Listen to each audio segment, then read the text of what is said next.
ওই দেখা যায় কবরস্থান, ওই আমাদের ঘর, ওইখানেতে থাকতে হবে সারা জীবন ভর, ওইখানেতে থাকতে হবে সারা জীবন ভর।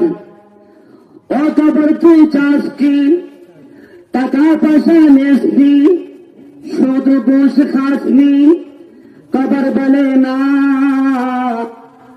আমি টাকা পয়সা নেই না, শুধু ঘুষ খাই না, মুমিন বান্দা পাই না।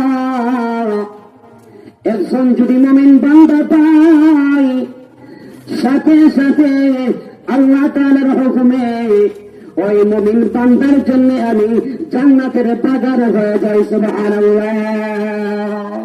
এজন্য কবর এগুলো দেখে, কবর এগুলো করে। আমরা এই দুনিয়াতে সকল প্রকারের নাফরমানি ছেড়ে আল্লাহ তাআলার কাছে তওবা করতে হবে এবং বেশি বেশি করে নেক আমল করতে হবে। তাহলে যখন কবরের ভিতরে যাবো, কবর বলবে, এ আল্লাহর প্রিয় বান্দা, জমিনের মধ্যে যত মানুষ চলাফেরা করেছিলে তাদের মধ্যে তুমি সব থেকে উত্তম ছিলে। আজকে আমার পেটের ভিতরে ঢুকে এসেছ, দেখবা আমার সুব্যবহার, সাথে সাথে কবর ওই বান্দার জন্য জান্নাতের বাগান হয়ে যাবে। সুবহানাল্লাহ। আল্লাহ তাআলা আমাদের সবাইকে কোরআন হাদিসের উপরে বেশি বেশি করে আমল করার তৌফিক দান করুন।